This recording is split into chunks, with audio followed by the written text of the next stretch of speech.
Happy Monday, modders! My name is Taylor, and for this week's Mini Mod Monday, I created a bottle opener out of a piece of wood, a nail, and some magnets. And it's pretty simple, it looks nice, and I really like how it turned out, but some of you said that I should have finished it.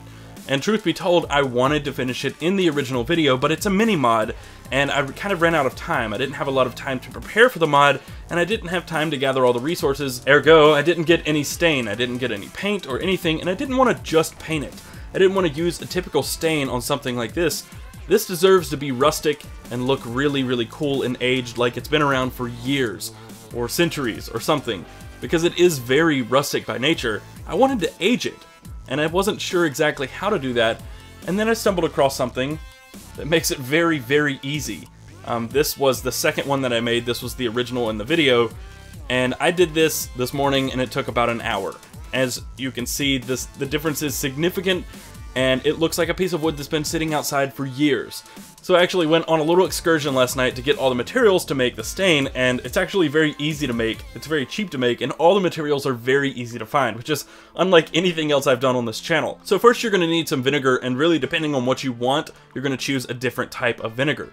Distilled vinegar will give you a more brown hue. Apple cider vinegar, which I obviously use, will give you a little more of a blue tint, and balsamic vinegar will give green, according to what I read online. The second thing you're going to want is steel wool or soap pads, because that's probably the easiest and cheapest thing to find. You can find a big box of soap pads for about $1 or $2 at Walmart.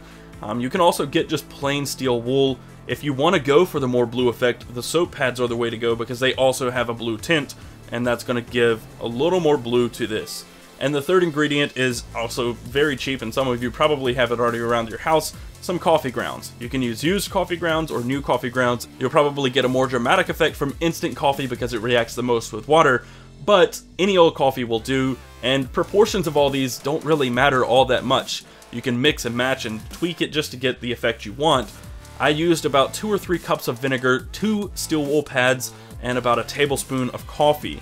I shook that up and let it sit overnight just to kind of let it get around, and then I took this and dipped it down inside. Originally I was only going to dip it twice, let it sit and dry, and dip it twice again, and I wasn't getting the effect I wanted, and in hindsight that probably seems pretty obvious, but you're not going to see the effect until after this dries, and I knew that, but it literally just looked like wet wood.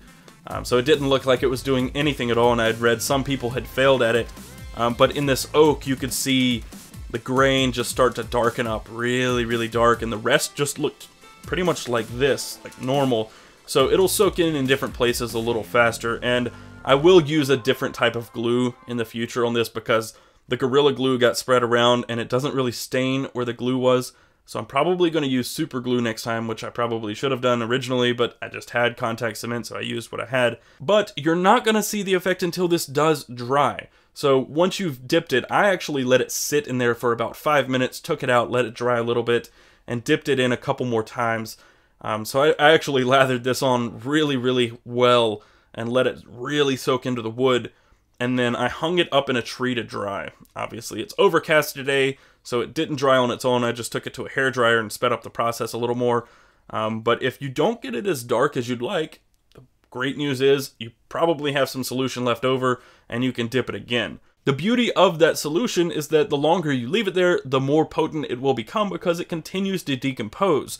So you can sit it there, you could leave it for a week or 2 weeks before you actually use it as a stain for this thing, or for anything really, and most people just paint it on. You use a brush and paint it. This works for pretty much any unfinished wood. If you do decide to make this homemade stain, please share it with us on Twitter or Google+, using the hashtag HappyModding, and show us what you did. Subscribe to the channel if you enjoy the video, share it and like it, and of course follow us on Twitter. You can find Mod at ModAtHome, and you can also find me on Twitter at CasperTech. Until next time, happy modding.